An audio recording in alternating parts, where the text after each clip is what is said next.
Hola, buenas tardes. Este es un trabajo para el Instituto Tecnológico de Tijuana de la carrera de Ingeniería en Logística de la materia de Estadística Inferencial 1, impartida por el profesor Juan Morales. Primero tenemos que la estadística está desempeñando un papel sumamente importante en casi todas las facetas de la actividad humana. Por esta razón, en el presente trabajo tocaremos temas y conceptos que nos ayudarán a comprender mejor y cómo podemos aplicarlo. Asimismo, explicaremos cómo resolver y crear algunas gráficas con datos muestrales en el programa Minitab. Como primer ejercicio tenemos un ejemplo acerca de la respuesta voluntaria. ¿Qué es una muestra de respuesta voluntaria? Bueno, pues es aquella donde los sujetos deciden ser incluidos por sí mismos.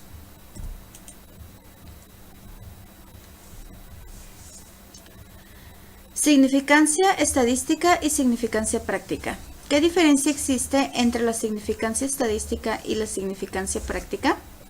Bueno, pues una significancia estadística es cuando se utilizan métodos estadísticos para llegar a la conclusión de que lo que se está utilizando pues es eficaz. Sin embargo, la significancia práctica podría decirnos que en la práctica dicho hallazgo pues no es lo suficientemente diferente para justificar su uso.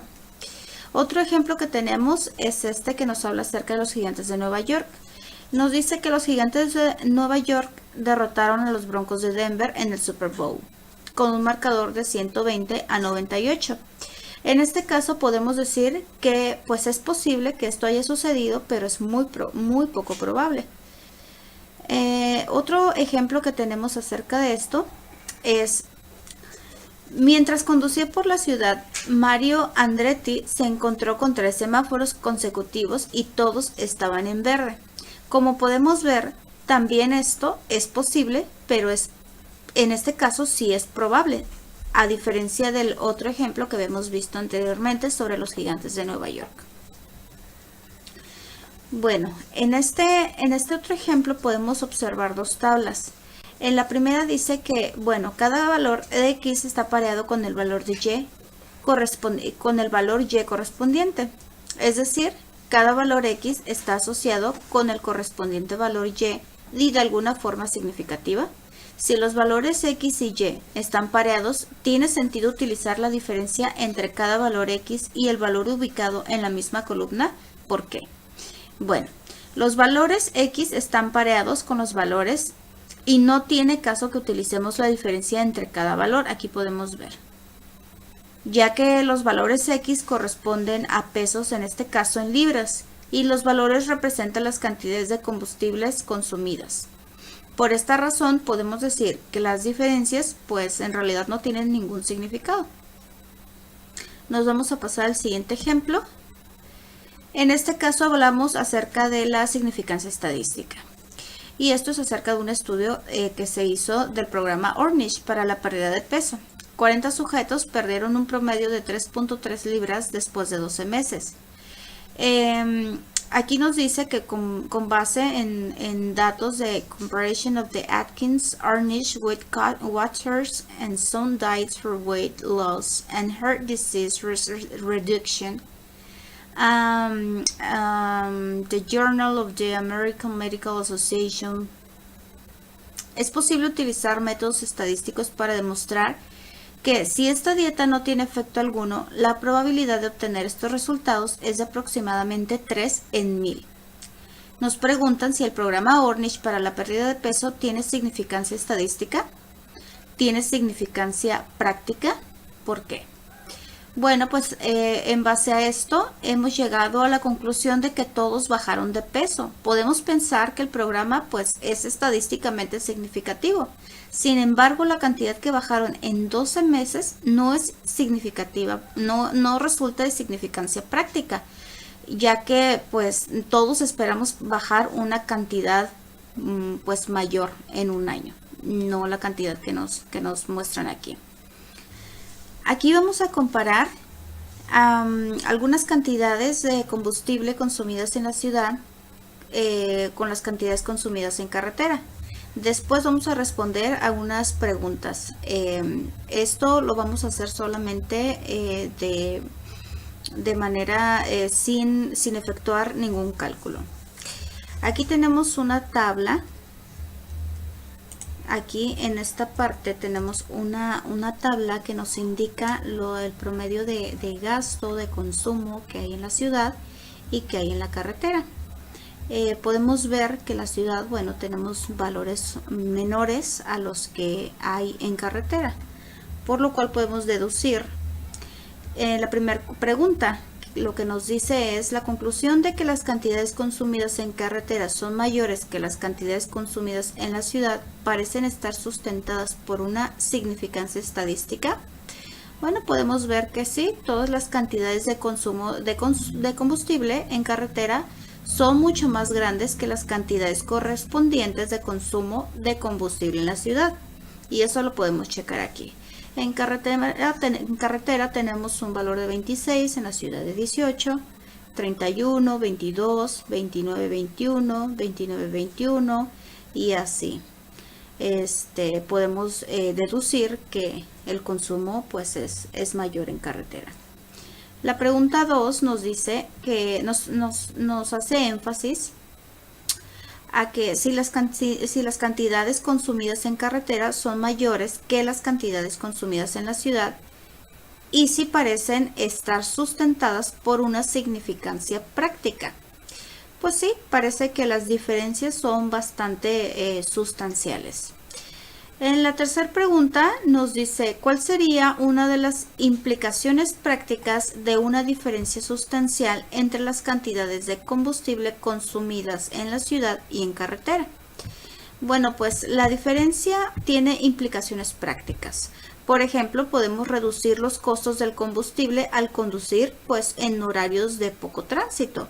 Si debemos atravesar una gran ciudad y tenemos poco combustible, podríamos llenar el tanque para evitar que se termine debido a un mayor consumo.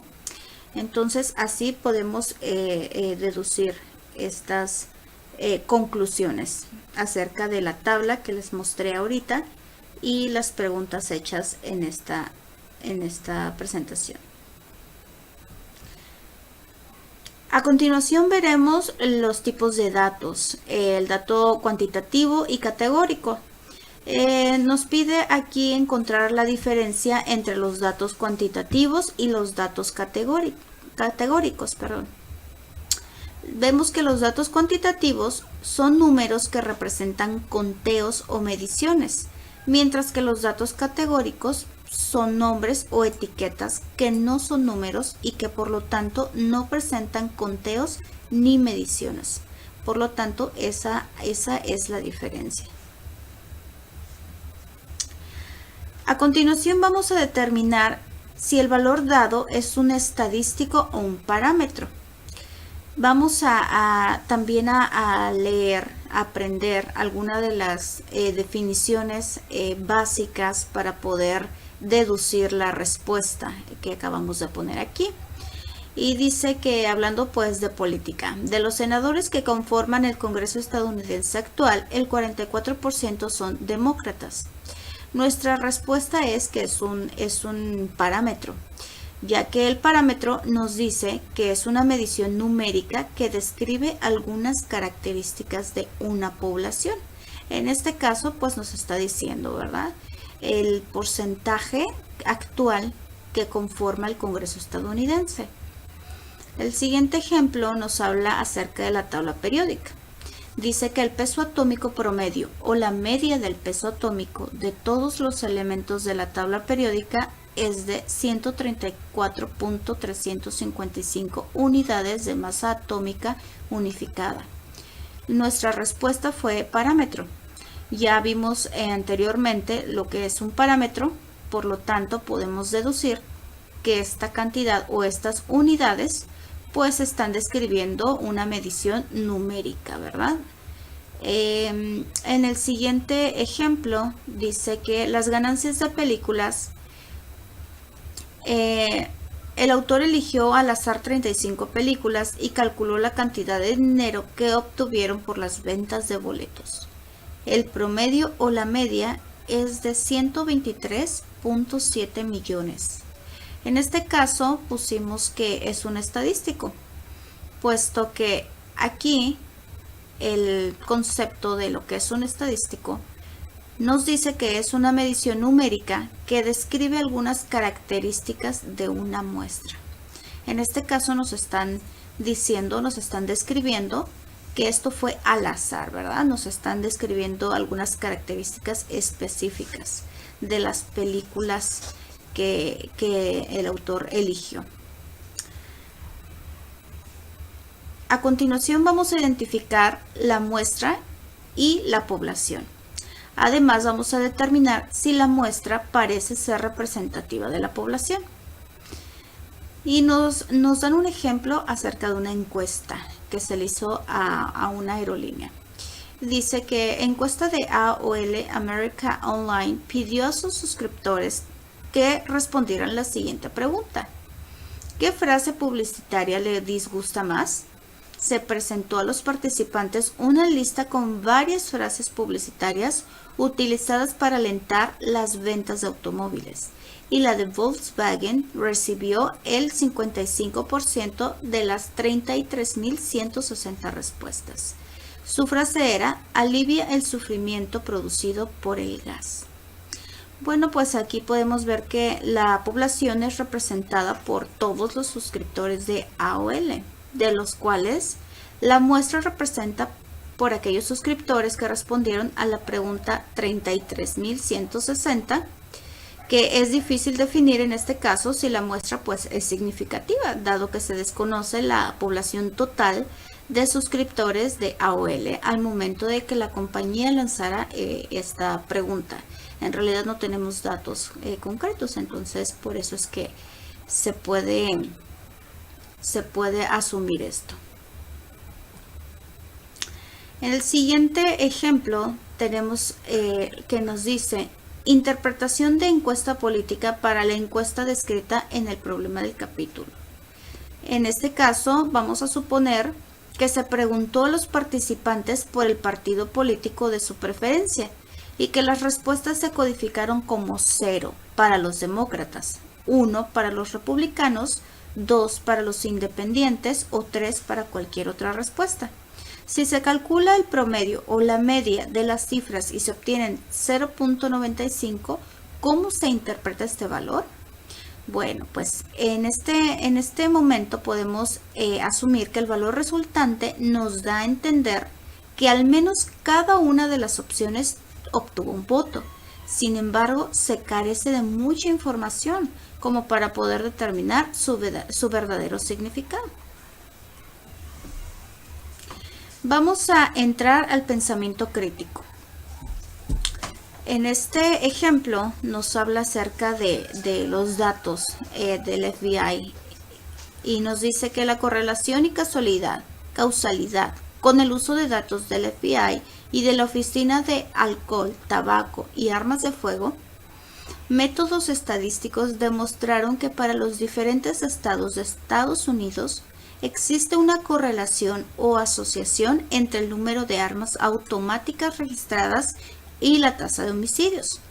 Nos preguntan si podemos concluir que un incremento en el número de armas automáticas registradas causa un aumento de la tasa de homicidios. ¿Podríamos reducir la tasa de homicidios disminuyendo el número de armas automáticas registradas? Bueno, pues no, porque el hecho de que exista una correlación entre dos variables, pues no significa que esta sea la causa de la otra.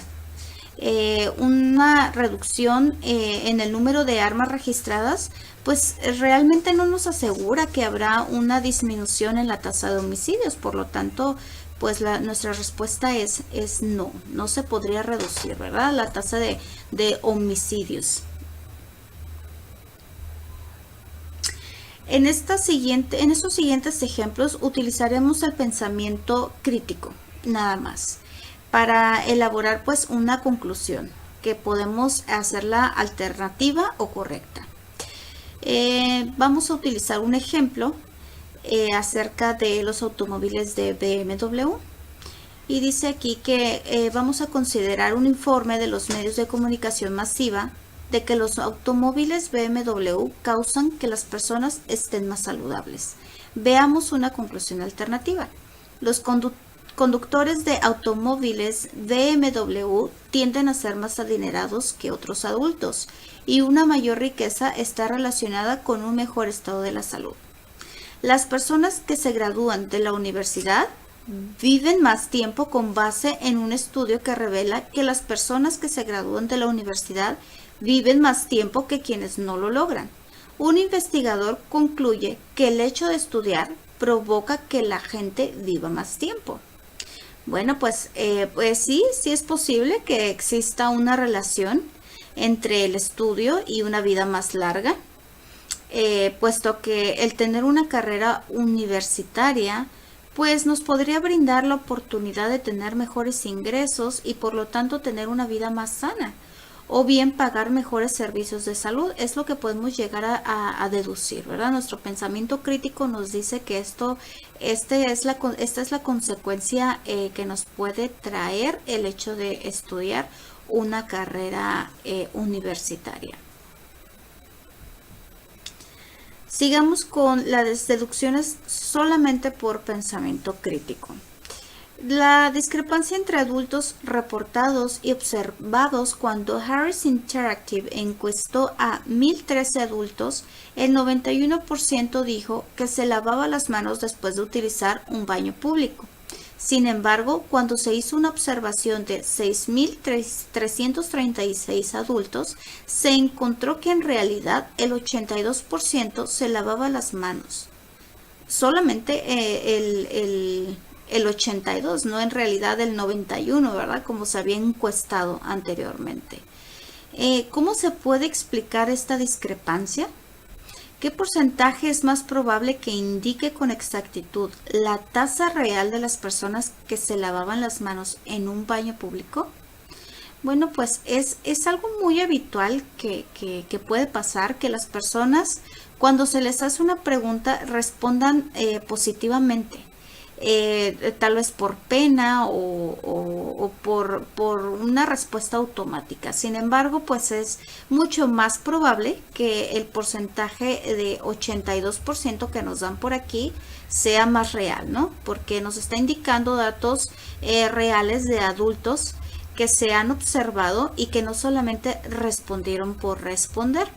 Nuestro pensamiento crítico nos puede guiar a deducir que este porcentaje de 82% es mucho más creíble que el 91% que dijo que sí se lavaba las manos. Ahora vamos a hablar acerca de los porcentajes. Vamos a hacer algunas conversiones. En este caso vamos a convertir la fracción 5/8 a un porcentaje equivalente. Aquí nos vamos a ir a esta instrucción en donde 5/8 es igual a 0.625.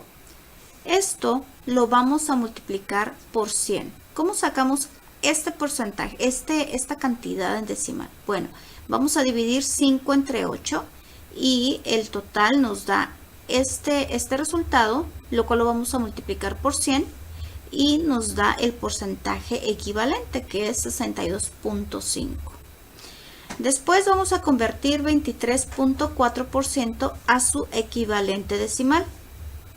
Bueno, pues tenemos aquí 23.4, lo vamos a dividir entre 100.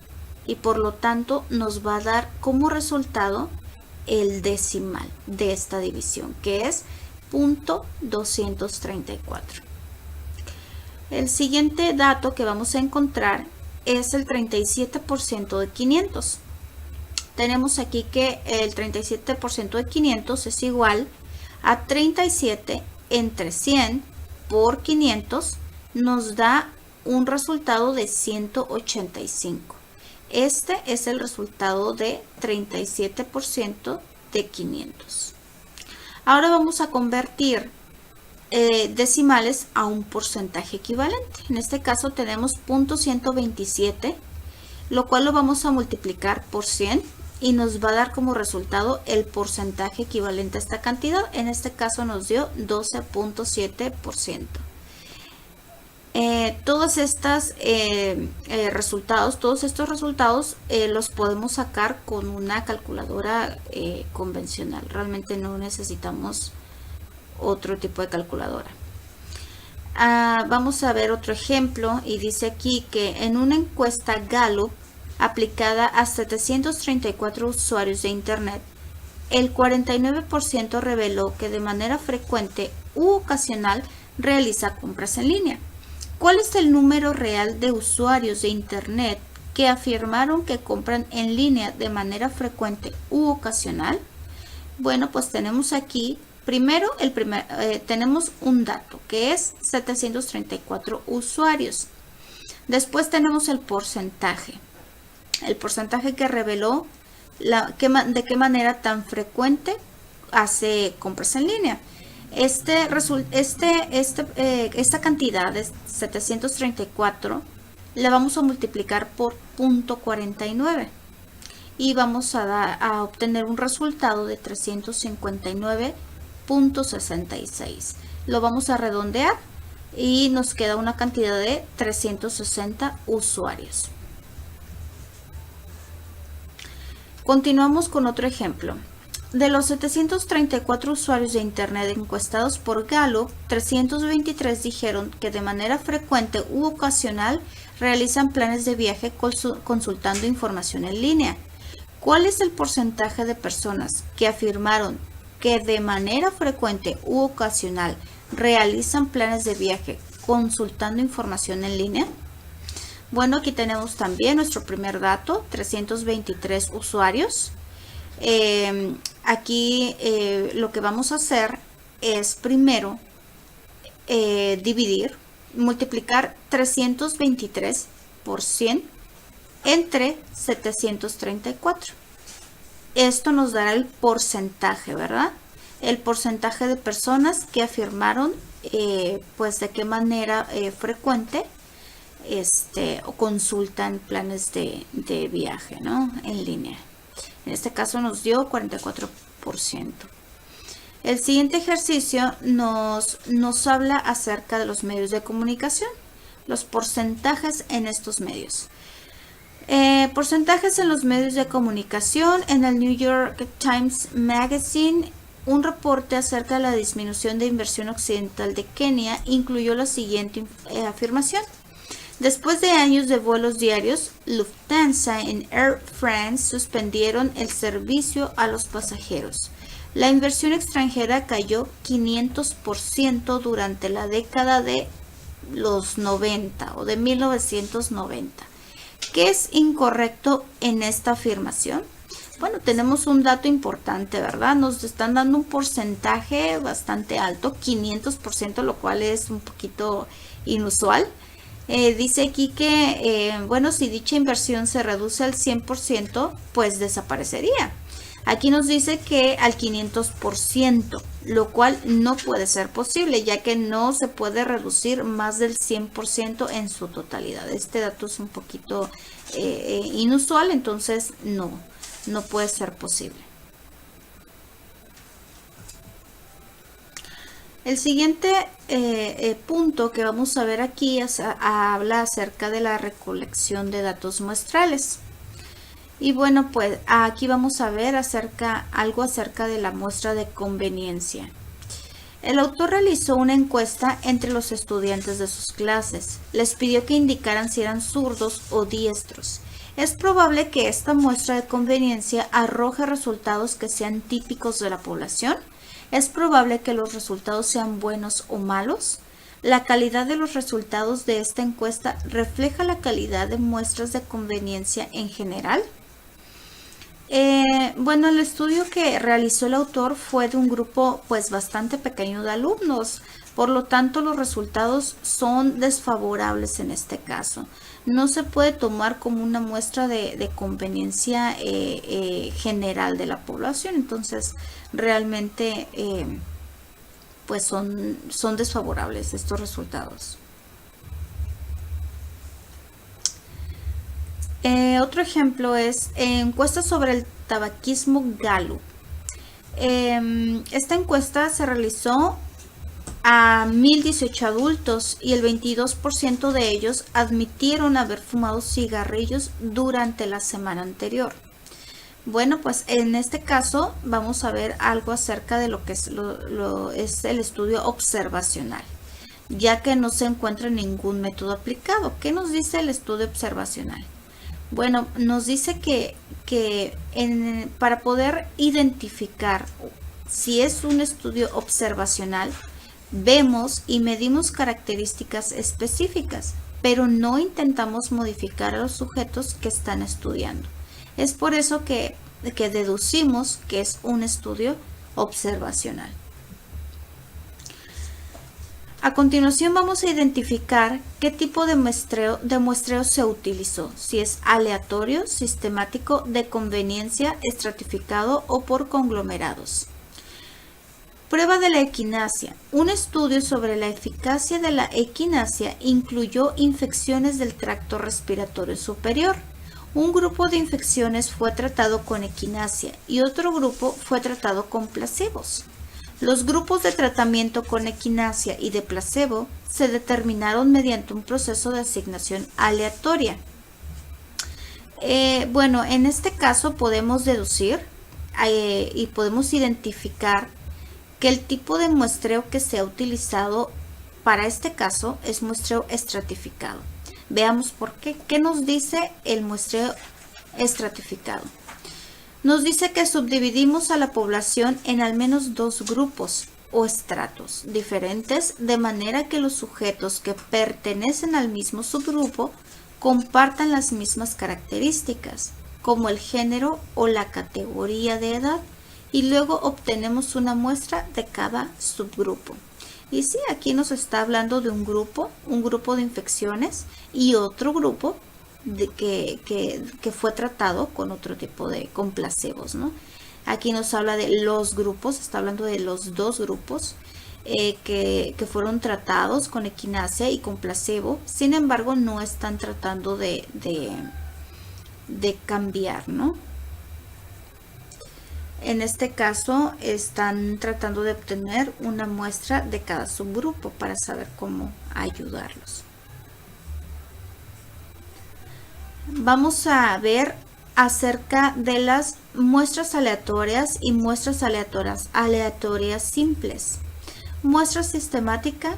Bueno, pues un ingeniero de control de calidad selecciona cada 10 milésimo dulces M&M's que se produce. Este plan de muestreo da como resultado una muestra aleatoria. Nos preguntan también si una muestra aleatoria es simple. Bueno, en este ejemplo podemos deducir que este ingeniero está utilizando una muestra aleatoria simple, ya que está especificando que selecciona un dulce de cada cierta cantidad y de un mismo tamaño y de la muestra al azar. ¿Qué nos dice la muestra aleatoria simple? De n sujetos se selecciona de manera que cada posible muestra del mismo tamaño n tenga la misma posibilidad de ser elegida. En este caso, pues fue al azar, todas tenían la misma posibilidad de ser elegidas. Por lo tanto, deducimos que es una muestra de aleatoria simple. Muestra estratificada. Con la finalidad de realizar una prueba de la brecha de género en la forma en que los ciudadanos perciben el presidente actual. Tompkins Company encuesta exactamente 500 hombres y 500 mujeres seleccionados al azar entre todos los adultos que viven en Estados Unidos. Suponga que el número de hombres y mujeres adultos es el mismo. Este plan de muestreo da como resultado una muestra aleatoria simple. Bueno, en este ejemplo podemos ver que es una muestra aleatoria simple, ya que la selección de hombre y mujer es la misma. Lo único que hace la diferencia es el género, ya que con este dato hay distintas posibilidades de percibir al presidente actual. Otro ejemplo que vemos es un muestreo de estudiantes. Un salón de clases alberga 36 estudiantes sentados en 6 filas diferentes, con 6 estudiantes en cada fila. El profesor arroja un dado para elegir una fila y luego arroja nuevamente el dado para elegir un estudiante específico de la fila. El proceso se repite hasta completar una muestra de 6 estudiantes. Este plan de muestreo da como resultado una muestra aleatoria simple. Bueno, podemos deducir también aquí que es una muestra aleatoria simple, ya que todos los alumnos tienen la misma posibilidad de ser seleccionados. Aquí también nos está hablando de algo al azar, ¿no? El profesor arrojó un dado para elegir una fila. Entonces todos tienen esa misma posibilidad. Aquí vamos a hablar acerca de un ejemplo de otra encuesta, una encuesta laboral, en donde vamos a describir los procedimientos para obtener una muestra de diferentes tipos: aleatoria, sistemática, de conveniencia, estratificada y por conglomerados. Aquí en este caso dice diseño de muestreo. Usted es el encargado de realizar una encuesta laboral a los estudiantes graduados de su universidad. A continuación vamos a describir los procedimientos para obtener una muestra de cada tipo. Muestra sistemática. Podríamos tomar a un alumno graduado de cada salón. La muestra aleatoria, como bien lo hemos visto anteriormente, si en cada salón hay 40 alumnos, seleccionaría 10 de ellos y les haría la encuesta. Muestra de conveniencia. A los alumnos que han encontrado empleo les preguntaría cómo es que pudieron encontrar un trabajo tan rápido después de graduarse. Muestra estratificada. De los alumnos que se gradúen, haría 2 grupos de la misma cantidad de graduados cada uno y seleccionaría a alguien de cada subgrupo para obtener la muestra. Muestra por conglomerados. De los graduados, formaría varios grupos de los cuales seleccionaría a 2 grupos al azar y de estos grupos seleccionados tomaría las encuestas. Vamos aquí en este caso a identificar la muestra sistemática. Nos dice que elegimos algún punto de partida y luego seleccionamos cada quincuagésimo, por ejemplo, cada 50º elemento de la población. En esta parte, en la primera respuesta que dimos, para identificar la muestra sistemática, es lo que hicimos. Podríamos tomar a un alumno graduado de cada salón. El otro concepto que podemos identificar es el muestreo de conveniencia. Aquí simplemente se utilizan resultados que sean muy fáciles de obtener. Y es lo mismo que tenemos aquí. A los alumnos que han encontrado empleo, pues se les preguntaría cómo es que pudieron encontrar un trabajo después de graduarse. Es un dato muy fácil, ¿no? Una respuesta bastante fácil de obtener. En el muestreo estratificado, subdividimos a la población en al menos 2 grupos o estratos diferentes, de manera que los sujetos que pertenecen al mismo subgrupo compartan las mismas características, como el género o la categoría de edad, y luego obtenemos una muestra de cada subgrupo o estrato. En esta parte pudimos checar que de los alumnos que se gradúen, pues haría 2 grupos de la misma cantidad de graduados cada uno y seleccionaría a alguien de cada subgrupo para obtener la muestra. Y el último dato, el muestreo por conglomerados. Primero dividimos el área de la población en secciones o conglomerados. Luego elegimos al azar alguno de estos conglomerados y después elegimos a todos los miembros de los conglomerados seleccionados. Aquí pues tratamos de aplicarlo de esta manera. De los graduados formaría varios grupos de los cuales seleccionaría a 2 grupos al azar y de estos grupos seleccionados pues ya podríamos tomar las encuestas. Es así como pudimos relacionar e identificar los procedimientos para obtener una muestra de cada uno de estos tipos. A continuación vamos a ver algo acerca de unas gráficas de datos. Esto es para poder aprender a realizar distribuciones de frecuencia e histogramas. A continuación abriremos nuestro programa Minitab. Previamente hemos capturado ya los datos acerca de esta distribución de frecuencias que vamos a realizar. En este caso empezaremos por el pulso de mujeres. Vamos a irnos a gráfica, histograma, nos vamos a simple, le damos a aceptar, doble clic en pulso de mujeres, que en este caso es el que vamos a hacer, aceptar.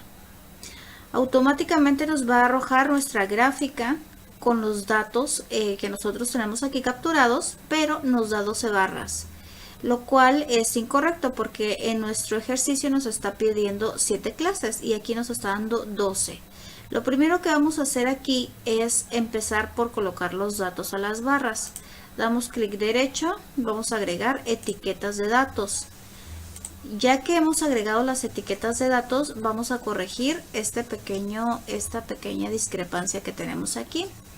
En este caso vamos a dar doble clic en la parte del eje de las X, vamos a seccionamiento, número de intervalos y vamos a colocar los intervalos que queremos que tengan nuestras gráficas.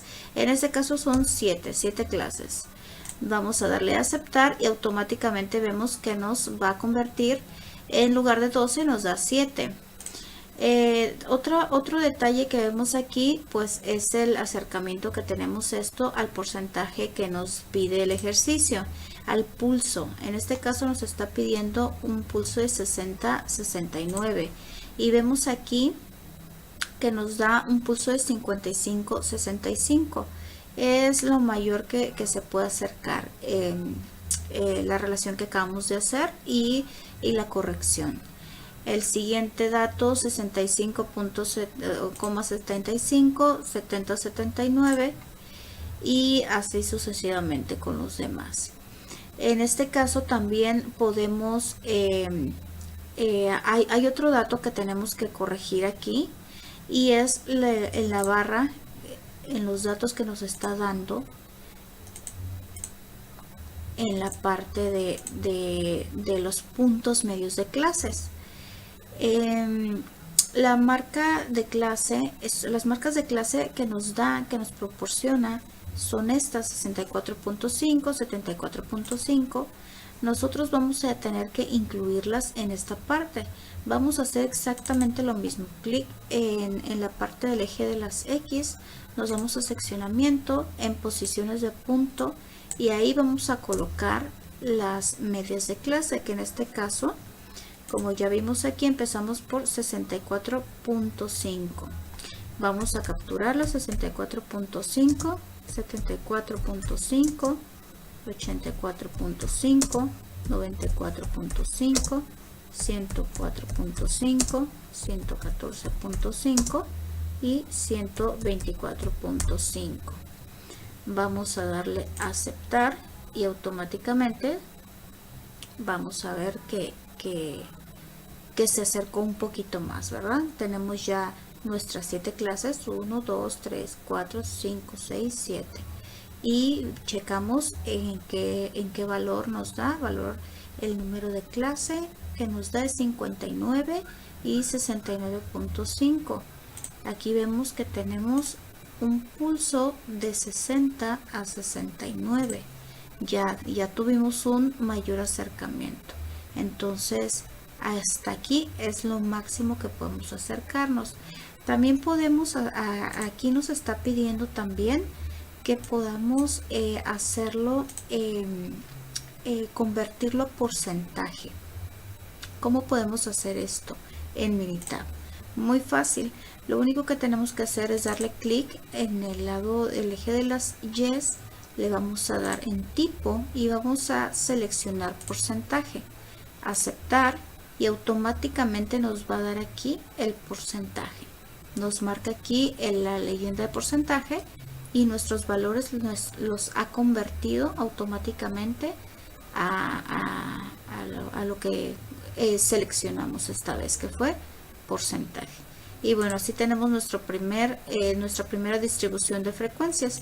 En el pulso de los hombres nos vamos a nuestro ejercicio que nos dice aquí que utilicemos los pulsos de los hombres para construir la distribución de frecuencias. Aquí vamos a incluir 10 clases. Vamos a continuar con el pulso de los hombres. El ejemplo nos dice que utilicemos los pulsos de los hombres para construir una distribución de frecuencias que incluyamos 10 clases. Vamos a capturar estos datos que están aquí. Previamente los capturé. Lo que vamos a hacer es exactamente lo mismo. Nos vamos a gráfica, histograma, simple, aceptar. Vamos a seleccionar pulso de hombres y damos a aceptar. Como vemos aquí ya nos está arrojando nuestras clases, solo que aquí nos está arrojando 9 y nuestro ejercicio nos pide 10. Lo que vamos a hacer aquí para poder incluir nuestra siguiente clase, vamos a dar aquí clic izquierdo, nos vamos a seccionamiento y vamos a hacer exactamente lo mismo que el anterior. Pero en lugar de ponerle 7 le vamos a poner 10, que queremos 10. Aquí en posiciones de punto medio y punto de corte no vamos a poner nada, ya que en este ejercicio no nos están dando ningún punto medio, como en el pulso de las mujeres, donde sí nos dieron instrucciones específicas sobre eso. Damos a aceptar y automáticamente nuestra gráfica, nuestras barras, en lugar de 9 ya tenemos 10. Vamos a agregar los datos, las etiquetas de datos. Vamos a darle clic derecho, agregar etiquetas de datos, usar etiquetas de datos de valor y ya tenemos nuestros porcentajes. Bueno, perdón, nuestros datos. Aquí también podemos hacer lo mismo que en el ejemplo anterior. Nos vamos a para poder convertir frecuencia, en lugar de frecuencia le ponemos porcentaje.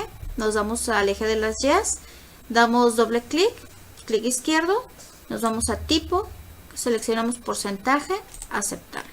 Y automáticamente nos va a marcar aquí los porcentajes. Esto es para el pulso de los hombres.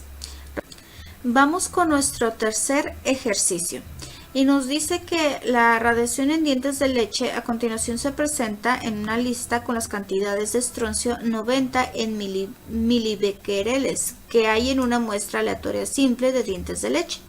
La muestra se obtuvo en los residentes de Pensilvania nacidos después de 1979. Bueno, pues estos son los datos que tenemos que capturar en el programa de Minitab. Ya los capturamos y vamos a hacer exactamente lo mismo. Aquí nos está diciendo que hagamos una distribución de frecuencias con 8 clases. Vamos a hacer exactamente lo mismo. Nos vamos a ir rápidamente a gráfica. Nos vamos a histograma, simple, aceptar y seleccionamos doble clic, radiación en dientes de leche, aceptar. Nos va a arrojar nuestra gráfica. 1, 2, 3, 4, 5, 6, 7, 8, 9. Aquí nos está arrojando 9 barras, 9 clases. Y a nosotros nos están pidiendo solamente 8. ¿Qué es lo que vamos a hacer? Exactamente lo mismo. Clic izquierdo, doble clic. Nos vamos a seccionamiento, número de intervalos. Le ponemos 8. Queremos 8 intervalos. Tampoco tenemos punto medio, por lo cual lo dejamos así. Aceptar y nos arroja nuestras 8 barras. Podemos hacer exactamente lo mismo. Clic derecho para agregar etiquetas, etiquetas de datos, usar etiquetas y ahí están nuestros datos. Entonces ya tenemos nuestra distribución de frecuencias. Aquí podemos cambiar el título. En lugar de histograma podemos poner distribución de radiación en dientes de leche. Vamos a colocar esto y ya tenemos nuestro título en frecuencia. Lo mismo podemos hacer, lo podemos convertir a porcentaje. Y así es como terminamos nuestros ejercicios de distribución de frecuencias. A continuación vamos a ver algo de histogramas. Bueno, primero debemos saber que un histograma es una gráfica con barras de la misma anchura, dibujadas una junto a la otra, sin espacios entre sí. La escala horizontal representa clases de valores de datos cuantitativos, en tanto que la escala vertical representa frecuencias. En este caso estamos viendo una figura en 3D, lo cual pues nos da una manera distinta de ver los histogramas. Vamos a iniciar con los histogramas. En este caso nos están pidiendo realizar los histogramas de cintura, de muslo, de codo, de muñeca y de brazo. En la siguiente tabla tenemos algunos datos que vamos a capturar en el programa de Minitab para realizar los histogramas que nos están pidiendo.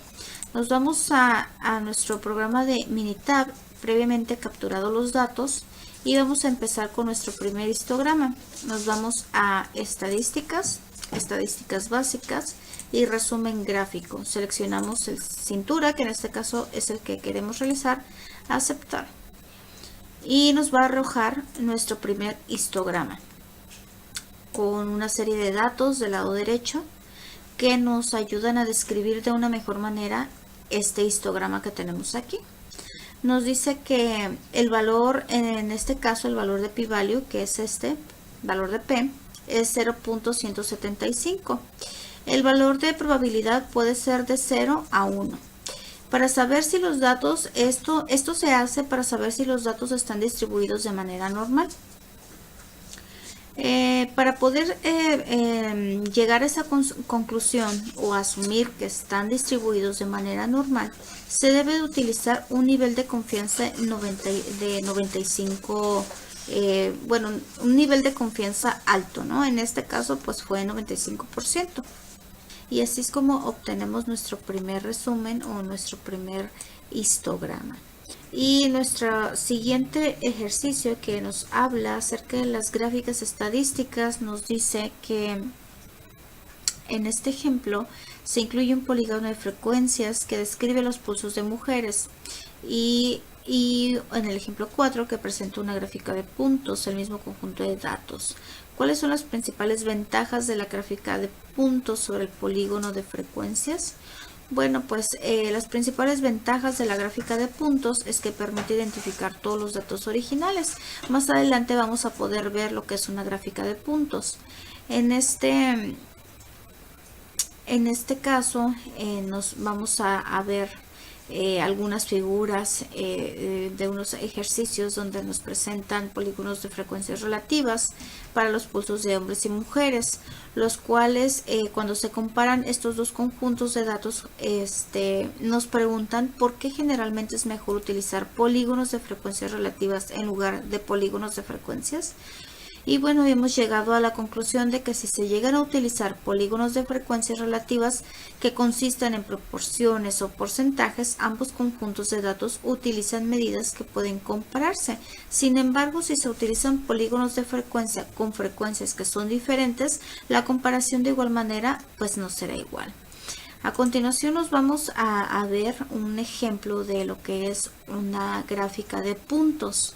En este caso nos dan datos que vamos a capturar y vamos a construir una gráfica de puntos. Y nos preguntan qué sugiere la gráfica de puntos acerca de la distribución de estas cantidades.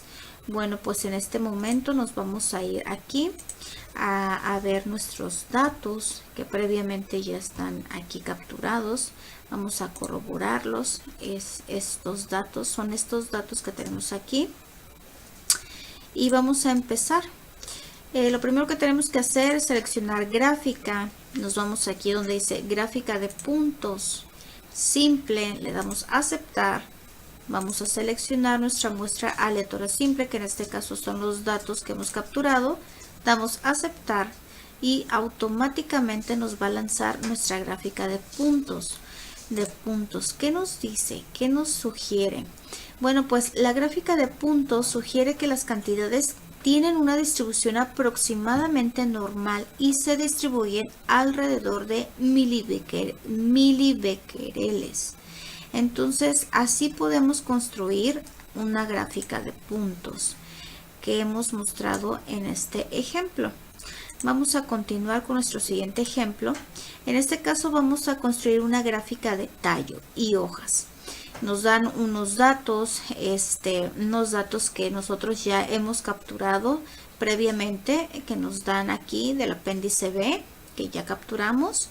Y lo mismo nos pregunta qué sugiere esta gráfica acerca de la distribución de los pesos.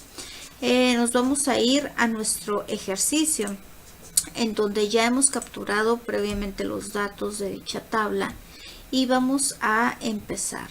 Nos vamos a gráfica, vamos a seleccionar aquí donde dice tallo y hoja, seleccionamos el plástico desechado, que en este caso es lo que vamos a capturar, damos a aceptar, y en la parte superior vemos que nos arroja unos datos que previamente ya hemos capturado nosotros aquí. Y estos datos son los que nos permiten tener una comparación, ¿verdad? Esta gráfica nos sugiere que los pesos del plástico desechado tienen una distribución sesgada hacia la derecha, aunque no se aleja mucho de una distribución normal. Y bueno, de esta manera podemos saber cómo utilizar o cómo hacer una gráfica de tallo y hojas. Vamos ahora a hacer un siguiente ejemplo en Minitab. Aquí nos está pidiendo una gráfica de series del tiempo, y bueno, nos dice que para la ley de Moore en 1965, Gordon Moore, uno de los fundadores de Intel, propuso lo que ahora se conoce como la ley de Moore. El número de transistores por pulgada cuadrada en los circuitos integrados se aproximadamente cada 18 meses. La siguiente tabla pues lista el número de transistores por pulgada cuadrada para varios años diferentes. Aquí nos dan unos datos que nosotros previamente ya capturamos aquí, y vamos a empezar a hacer nuestra gráfica del tiempo. Aquí vamos a darle clic, gráfica de series de tiempo, vamos a darle simple, aceptar, transistores, aceptar. Aquí nos va a arrojar, ya tenemos los años, los datos que nos dan aquí, y nos faltan los años. Aquí no nos arroja los años. Lo que vamos a hacer es lo mismo, vamos a darle aquí en etiquetas, vamos a especificar qué es lo que queremos. En este caso queremos los años, que nos dice que es 1971, 1974, espacio 1974, espacio 1982, 1985, 1985, espacio 1989, 1993, 1989, 1983,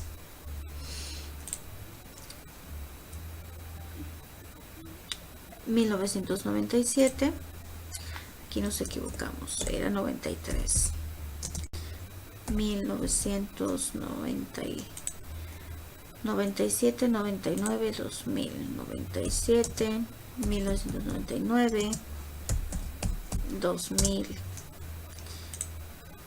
2002, 2003, 2002, 2003. Damos a aceptar y vemos que aquí nos está marcando ya los años.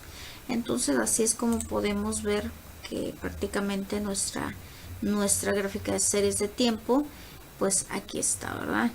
Ya la tenemos hecha, y ahora vamos a continuar con nuestros ejemplos.